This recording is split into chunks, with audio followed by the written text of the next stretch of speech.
AI right now for salespeople is a great tool, an enhancer, doesn't replace. In the future, quite possibly. I think if you spoke to me in 10 years' time, I'm quite sure I'll have a different point of view at the rate that AI is going. But right now, it enhances, doesn't replace. As I said earlier, those who don't use it will be chopped. And that's the kind of thing where we are now. Whether, obviously, in B2B sales, I'm going to be at the front end of that. In my days of national print, and obviously they still exist, they're probably using it less, but they will all still be using it in some manner or way. Welcome to Revenue Insights. Every week, we'll be joined by revenue leaders from some of the most successful and highest growing companies.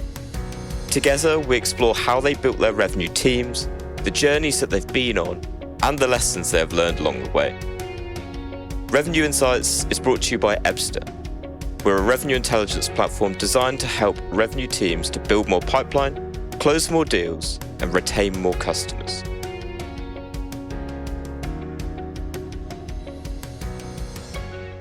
Hello there. You are listening to Revenue Insights. Today, I'm joined by Chris Turner-Green, Vice President of Sales for EMEA at TechnologyAdvice. Chris's career has seen him take senior sales leadership positions across B2B and international digital and national news media. Chris, it's a pleasure. And I know I talk to a lot of software folks on this show. I'm very interested to talk media sales today. Thanks, Lee. Thanks for having me. I'm really excited to be here and to share my thoughts and opinions on where we are in the world today. Excellent. Let's begin then I'd love to hear a bit more about you, your story, how you got to where you are today. Thanks. Yeah. So I left uni like most people, not entirely sure what I wanted to do with my career. I knew I wanted to do either sales or marketing, and I ended up selling to marketeers. So I sort of found that magic, happy space between the two of them. First starting in national media, as you said, selling media solutions for the Sun, the Times, and the Sunday Times, back in the day when print was king. So that obviously quickly changed and moved to digital. I left there after having been there for 17 years, trying to man and boy and doing everything that could be considered in that industry. Moved on to international media. And during that time at international media, I discovered my love of demand generation and B2B advertising. Through that, I found a connection into TechnologyAdvice. As you said, I am now VP of Sales here, leading EMEA and driving the business for SaaS companies to reach new customers.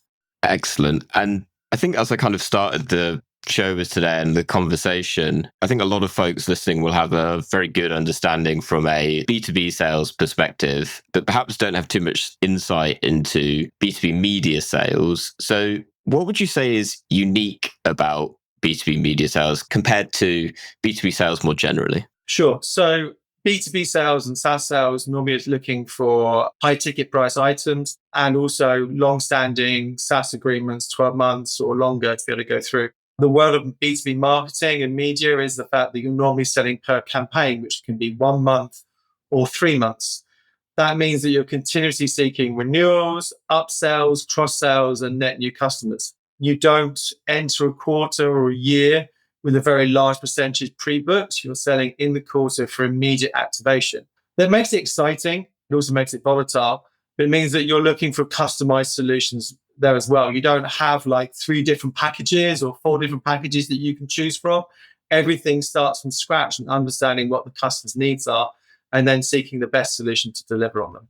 What does that look like from the seller's perspective? I really like the idea of really understanding the customer's needs and tailoring the solution that is required. I had the opportunity to kind of get under the skin a bit of what TechnologyAdvice does before this, but I know you do lots of different services that you are selling for customers. So how are you getting your reps up to speed, taking this approach of they're the expert, right? And so they are tailoring the solution to the client. But when you have so many different solutions, how do you get them to a stage where they're able to do that successfully?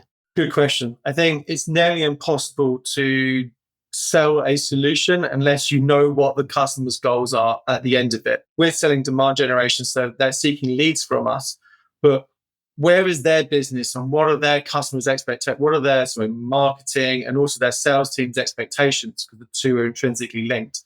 Are they looking for top of funnel leads where they're going to need to nurture them and look to get ahead of the market and build a brand reputation early? Or they're looking for bottom of funnel leads where they're looking to convert them to sale really rapidly and really quickly. And we're able to identify that through behaviors in our first party intent data. But the salesperson needs to recognize where the customer is in their journey and their needs. Are they targeting a target account list? Are they looking for an ICP? Are they going to be calling them up first, or are they going to be emailing them next? What's their next step in their journey? You really need to understand their sales process to provide them the best marketing solution to facilitate that. And if you don't ask, you just don't find out. And ultimately, you're unlikely to win. And if you do win, you won't get repeat business. Suppose how I'm looking at this is, in your role as VP of sales, how are you ensuring then that they're asking the right questions? Ensuring is a tough thing. So we're a remote business, so there's a high level of trust that needs to be able to go into your team. We provide high quality sales presentations and information, but fundamentally our CRM and our sales process is set up that it's nearly pretty much impossible to make a proposal and offer without understanding what the needs are, because we have so many variables set up to us to be able to make that happen. It's not as simple as saying we're going to push them into box A, B, C, D, or E, and we're going to make a best guess for it. Everything started from scratch. So without being able to have the answers to those questions, we don't know where to build. So the salesperson has a very long onboarding process. We're pretty proud of that. It takes about 3 weeks to get through the whole training, understanding, and take it right the way back to what is demand generation? What is the value of publishing in our services and solutions? What do our brands stand for? As much as how does each and every single option they have available to sell and how you combine it together make a difference? And so when you have all that input in place, then you're able to make sure you have the best team there. I'm a real true believer that training is one of the most important things you can do. Training should never stop. We definitely believe in that. But if you don't have the right training in place, then you can't make it happen. I want to take us into one of my favorite topics, and you kind of alluded to it previously, with data. And I know you were talking about first party intent data. So let me ask probably a bit more broadly to begin with, what role does data play in your sales process? Data is fundamental in everything that happens in today. I mean, whether you're looking at data and performance or you're looking at intent data. On intent data, we're able to extract intent data from the fact that we have a portfolio of 30 professionally created websites. That enables us to analyze which companies are researching what type of B2B SaaS technology solutions, and indeed what stage of the funnel they're in. We're able to tag different articles relative whether the top of the funnel, when you're reaching out and finding out what is HR tech, can it do for me, compared to an article where they're comparing SAP SuccessFactors against Workday. You're able to understand where they are on that funnel stage. We're able then to apply that and target people. We do not have data to be able to do it. We are not able to offer a solution and a service back to us.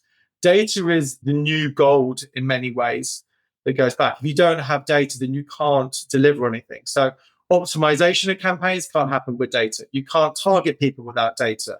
You can't understand what the sales funnel's looking like without data. And that's why all SaaS systems that we use, as well as we sell to, are fundamental to delivering on media and marketing solutions. Could you perhaps dig in a little bit further on one of those? So I get the sense that you're using data at kind of different stages, but I'm actually quite interested in something that we were talking before, particularly around like audience activation and measurement, for example. I'd love to understand a specific instance where you are using data to enhance your sales process. Yeah. So in terms of enhancing our sales process, we're able to identify intent data coming in to recognize when someone's in market and interested in purchasing, let's say, a CRM system.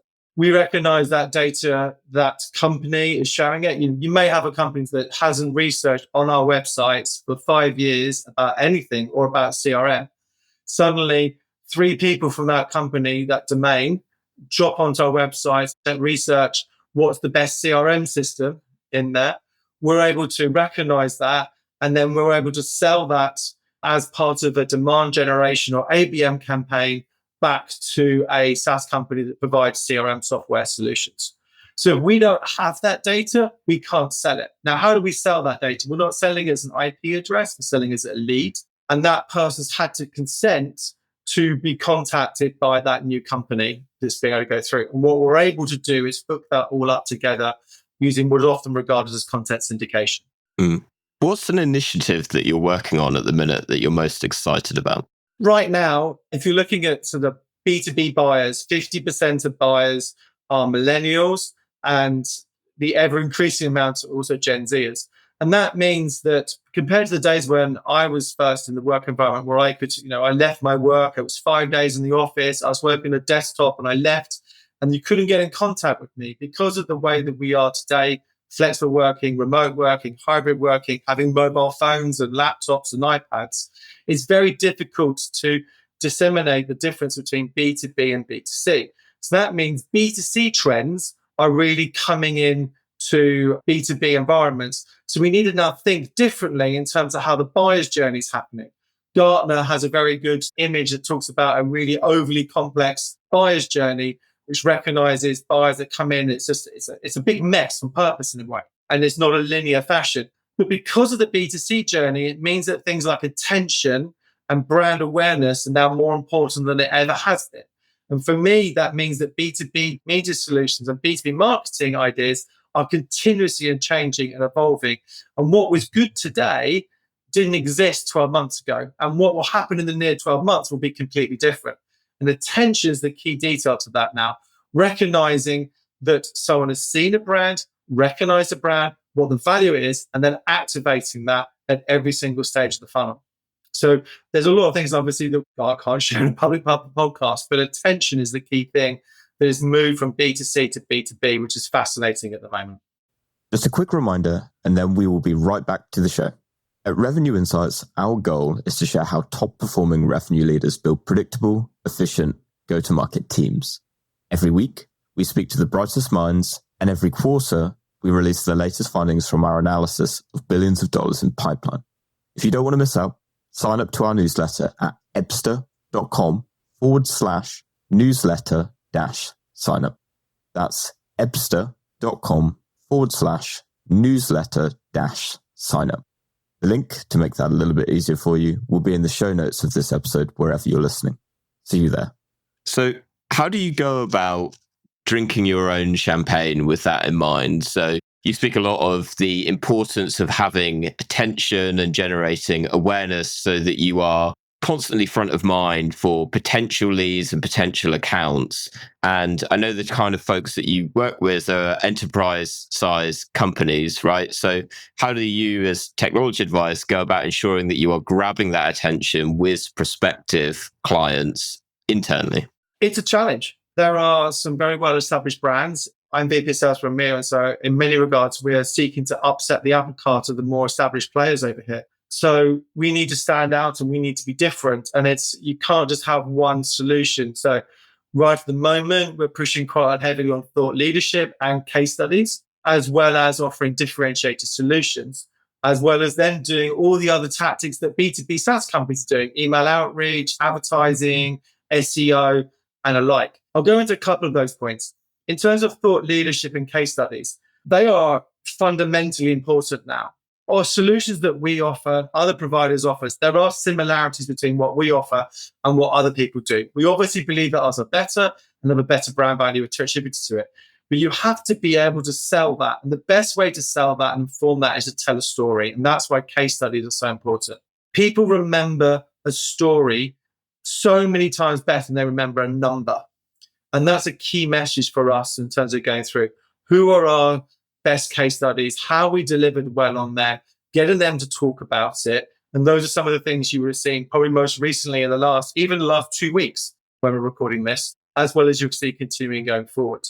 I think that's fundamentally important as well. And the sales guys also need to be brand ambassadors for what we're doing. They on LinkedIn need to be talking about our companies in manners of ways and thought leadership and engaging with our customers on all the different platforms we're able to do that on. And then we use our own tasks and solutions that we have as well. It's such an interesting point because I think regardless of the size of your organization, the demand for thought leadership has kind of exploded over the last few years. It's a race to be front of mind. And particularly, I think there's been a shift away from just brands becoming that thought leader, but you've also got the individuals within the organizations really trying to become that thought leader as well. What would you say from your experience you've seen work in the sense of thought leadership? The most important thing is not to regurgitate what everybody else has already said and have a differential point of view. as you said, the reason why there's so much thought leadership out there is because it works and people remember it and people come to you and seek you out. I remember that you gave this little nugget piece of information 3 months, 6 months, or 12 months ago before they're making a purchasing decision. I remember where they got that from and they held you in high regard. To differentiate your thought leadership, you've got to think differently. I personally find it cringeworthy when you get to the December period to early January period where everyone proclaims what the next 12 months is going to look like. And they all basically just extend the current trends and projections out. That's not thought leadership. That's extrapolation of where we are today. I think true thought leadership is recognizing something that's happening a long time in the future.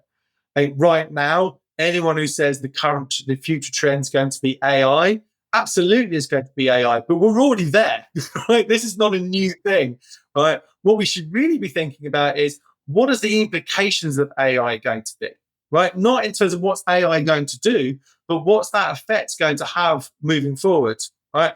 What is AI going to enable us to do next that no one's thought of? That's where the next trend's going to be.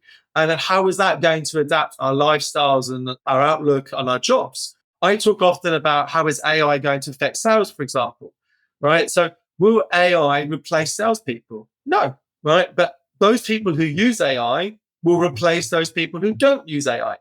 At the same time now I'm a B2B publisher, right, as well. People come to our sites, don't expect to see an article written by AI. They expect to see an article written by a professionally journalist. It's got well researched, understood, high opinion, well regarded. They go there for that. So AI doesn't work for us there. And that's the challenge that you have. Will AI replace Google in some shape or form? To a degree, probably not completely. And Google's has got their own solution. But that's, I think, where people need to differentiate themselves. They can't just extrapolate out. They need to be differentiated. They need to think clever and work on what the implications are of what these trends are going to be. I like where you were going with that and would like to dig a bit further into, let's say, AI, but you come with two very interesting perspectives, one on the AI front, but also with the publishing background as well. And I think for buyers at the minute, and there's plenty of industry research out there that talks of, it's no longer a seller's game, it's very much a buyer's game. And the ball is very much in their court when it comes to making a decision around technology or services that they're going to buy. And naturally, I think we're reaching a very interesting point with the advent of AI, where it's easier than ever to produce a hell of a lot of content. But to your point, not being able to necessarily differentiate it. And I wouldn't call myself a thought leader, but there's definitely going to be an interesting change over the next few years where, with the amount of AI generated content out there, who does the buyer trust? And can they trust in the information that they're seeing that's available out there, considering the sources that it's coming from? So I guess my question then would be, how do you see AI impacting businesses, but also impacting the buyers themselves? So through my career, I've worked for publishers and I truly believe in the value of professionally created media. Now, whether that's in a red top newspaper like The Sun or whether it's in B2B media like Tech Republic where I work now, while the content is completely different, you've trusted someone to write that article and it has to stand up to some level of truth that sits behind it. AI right now crawls across the web. All right, and all data sources, and then extrapolates and does some incredible things. But the problem is, if the origination of that sits in something that is less than trustworthy, then you have some challenges. I use ChatGPT, right, to improve some of the things that I write, right, but I use it to improve it. But I ask ChatGPT to go off and I go, I'm not sure that's right. It will then correct it. So was it not wrong in the first place to be able to go back? So the validity of AI is still a bit questionable, but it's an amazing advance that goes through.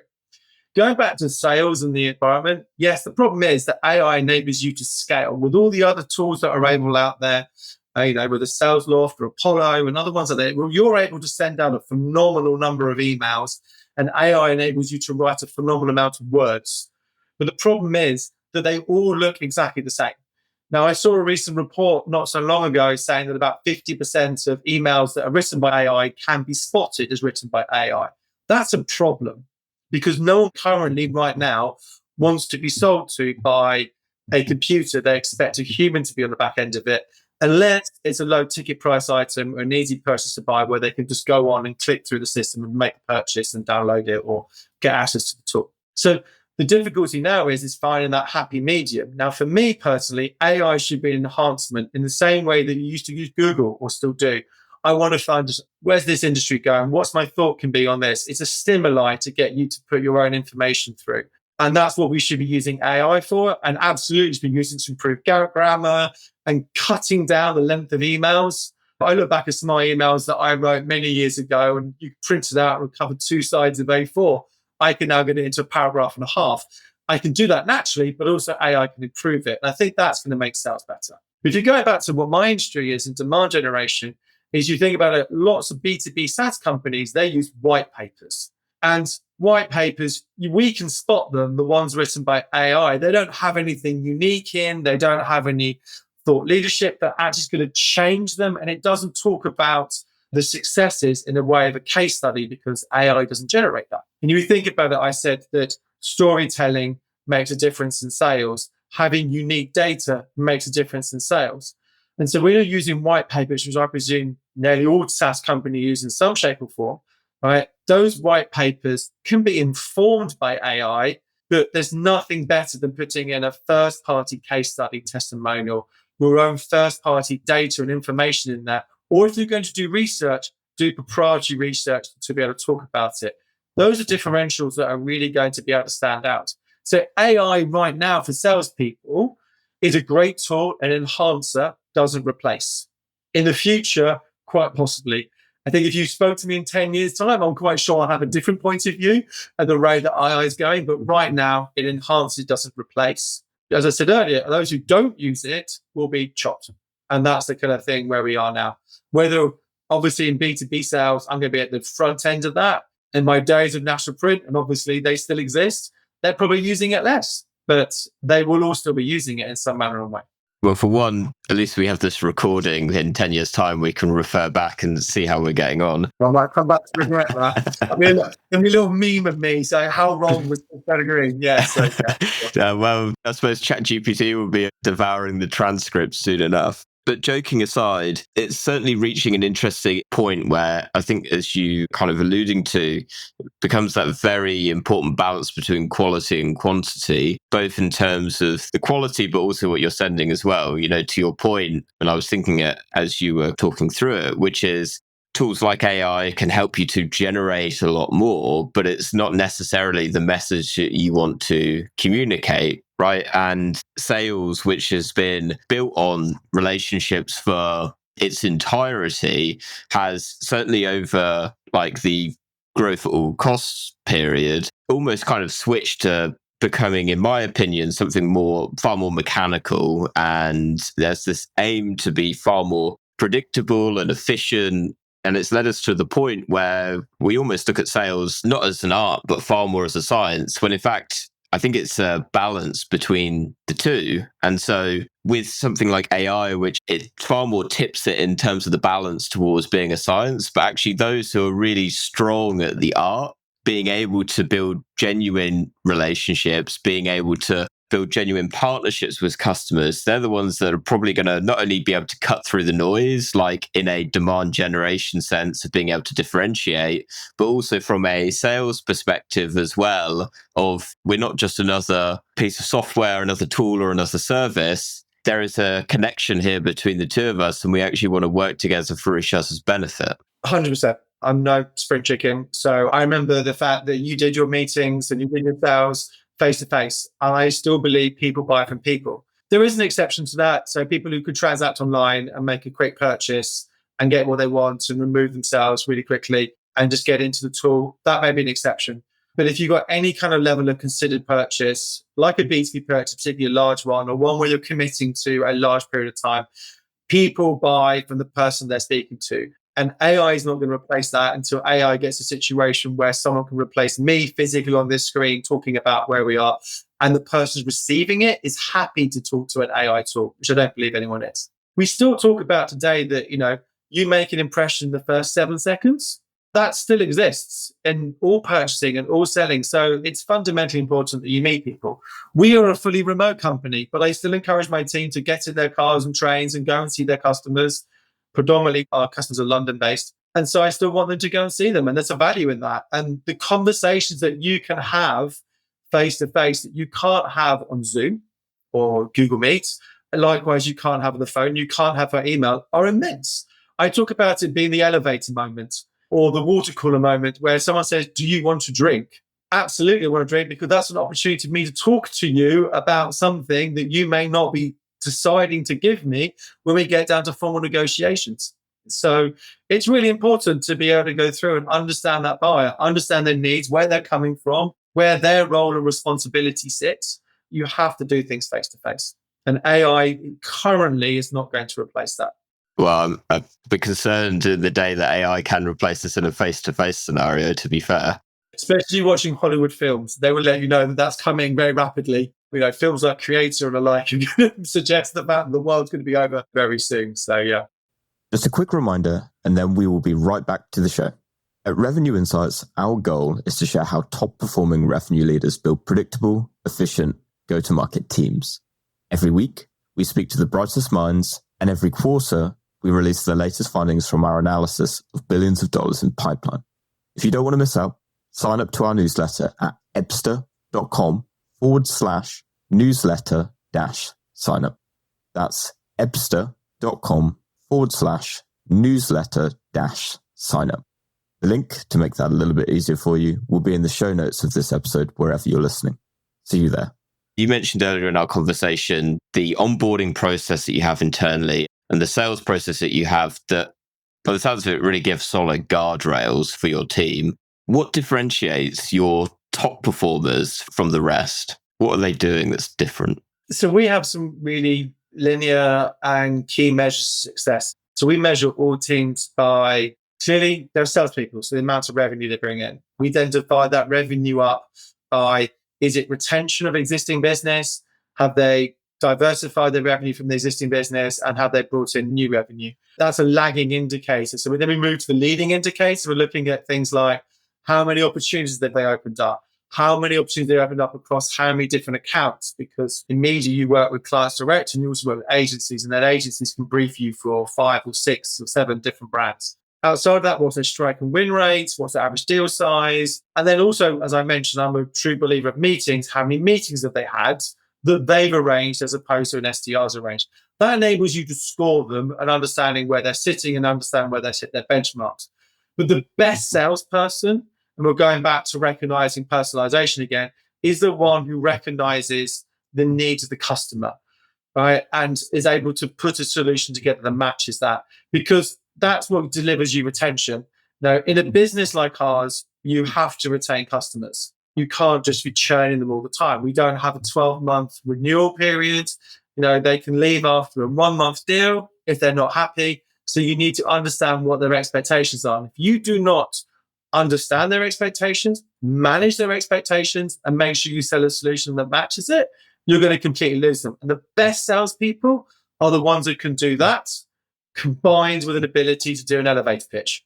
It sounds old school talking about elevator pitches, but if they can't explain who TechnologyAdvice are, what are USPs versus the incumbents in the market, and why people should move their monies from solution provider A to solution provider B quickly and succinctly, they're never going to get in the door to actually get to past negotiation.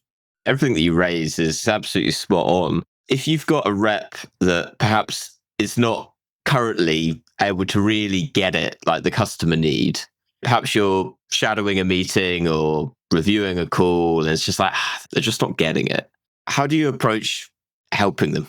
So I'm a leader that likes to get their hands dirty. I'll ever work for an organization where I can't go to those sales meetings and be involved in it. And that's where leading from the front is really important to be able to do that. So yeah, if a rep who gets it, and you mentioned top performers, they have a much lighter touch from me than the ones that need that support and assistance to be able to go through. And it's important to join meetings. There are lots of tools that review meetings and you can review it, but then that's all kind of retrospective. I much prefer that there's a video call, I'll jump in, it's a face-to-face, I'll get on the train and go and see them as well. And then you're able to look at the rep, you're able to support him, him or her. And then also the fact is you're able to show the rep what he could be doing by interjecting at the right points and conveying that. And there's no better way to show someone what you should do than experience it in real life. I talk about training. What's the most important way of doing training? Is it to watch a recording of a training that happened 6 months ago? Or is it to physically attend the training, physically or real life, and then have the opportunity to ask questions as they come up? Because I guarantee if someone else has got that question, you probably have as well, or vice versa. So to be in there, to be in the weeds is important. Now, that's not possible for every meeting at every time, for every call, but you're able to spot the needs of the team, as well as the needs of the business. The team, everyone has, we use Salesforce. So I've got measurement up and down, every single left, right. I can see every single thing and I identify that, but also the needs of the business, where we should be doing more money or which client has been a blocker we need to address. Then I'll step in and help and assist and hope and then believe that having seen what I can do, therefore they can do better. Caveat that, I'm not saying that my way is the best way. And you must also enable the sales rep to have their own language and their own way of selling. Back in the past, I've been given presentations and said, can you go out and sell that? I can never sell that as well as a presentation that I've written, I designed, I bullet pointed, I can talk about, because you've had a lot more involvement in it and you believe in it. So that's really important for me when the sales guys talk about it. I give them decks and presentations and say, look, this is a really good one that's been created either by me or by someone else in business. So you need to create your own version of this, as long as the key points you're still communicating in a really strong way, because the language I use compared to a person who is 21, 22 is going to be different. So we need to enable them to land it in that manner and way. Absolutely. Final question. And I know you're ready for this one. What is one book that you'd recommend to other revenue leaders? So we talked about this before recording. So I am different to probably most, that, again, going back to face, I don't read that many books. And if I do, it's because I'm on holiday and then I'm choosing to do a fiction book rather than a work help book. And I much prefer sitting down and talking to someone and engaging with them and doing a training session with them than reading a book that takes you a week or 2 weeks to read. However, within that, I had the opportunity to meet Andy Bounds, who wrote The Jelly Effect, which talks about afters. I think afters is an amazing concept that should be in every single thing that a salesperson does, whether they be an SDR right the way up to VP or CRO. And that's just recognizing, what do you want your customer to do afterwards? And that comes down to not just at the end of the meeting, but every single slide. And then I take it to the next level to every single bullet point. Does that bullet point, because I still use bullet points rather than memes, does that bullet point, does that make a difference? And if it does, you keep it in. If it doesn't, get rid of it and move it on. Because no one's going to sit there and do a 60-minute presentation with you and let you run through it. You have to get to the point and you have to make sure it's value suits. I mean, the biggest giveaway normally is, does it really make a difference that you have 17 offices across the world and show a map with every single dot of where they are in the world? No. But I can guarantee you there are a lot of presentations that still have that in. What does that tell you? Are you trying to say that you're large and you can be trusted? Then do the case study. You work with large companies and you can be trusted. That's far more impactful. And those are kind of mindful. I sit back. So while I haven't read The Jelly Effect, I physically have a copy, but it's never been bent open. But I've spoken to Andy and it changed the way that I sell. So yeah, I'm very proud of that. I love that. And as you were explaining it, I'm very interested to read the book, because coming at it from a marketer's perspective, if we're talking about writing copy that goes into a website, and the same principle can be applied to whether you're writing an email or designing a process, the importance is not only simplifying it, but condensing all of that information down into something that is incredibly succinct. And I love that example of applying it into a sales process, of the example being pulling together a proposal, for example. The amount of times I go through it, either review something and I'm like, fluff. Like, this is fluff, that is fluff. I trained to be a journalist, and like in my head, I'm just like, no, all of this, like, completely unneeded. And you just condense it down to the single most important bit and most valuable bit is incredibly important. Entirely. I'm not sure I live by my rules exactly to the line, but I used to have a thing that there was no more than 5 bullet points per slide, no more than 2 lines per bullet point. You can get around that by using type and smaller font sizes, but you still have that information in place. And that's the way you should communicate. And does it add value to your conversation? If it doesn't add value, there's absolutely no point in being there. I use the example of where the offices are in the world. Does it also matter that the company was established in 1998 or 2004? Not really. But it does matter, make a difference, is the fact of what are you going to provide the customer at the end? And not only what's the product, but what's it going to enable him or her to do? And just get to that. And if they've got a trust issue, install trust another way. But I can guarantee you the fact that you've been established for 20 years is not going to make a difference to it. The exceptions to that is if the person who founded the company is talking about it, then yes, of course they can talk about it because that's fundamental to them. But as a salesperson within it, no. Yeah, absolutely. Chris, it's been a pleasure. Thank you so much for coming on. Just before we go, if anyone wants to reach out, ask any questions off the back of our conversation today, where can they find you? Sure, I'm on LinkedIn, probably the best way to find me. I'm Chris Turner Green. There are only 2 Turner Greens in the UK, myself and my wife on LinkedIn. So unless you want to work with charities, then I'm the other one. So come find me. I look forward to speaking to anyone who messages me. Beautiful. I'll put a link down to that below as well, if it wasn't easy enough to find as it is. Chris, thanks so much again. And to everyone that listened this week. Catch you next week. Thanks for listening to Revenue Insights. If you want to learn more, subscribe to our newsletter and we'll deliver every episode straight to your inbox. If you have any questions, feel free to connect with us on LinkedIn. Our links will be in the episode notes. See you next week.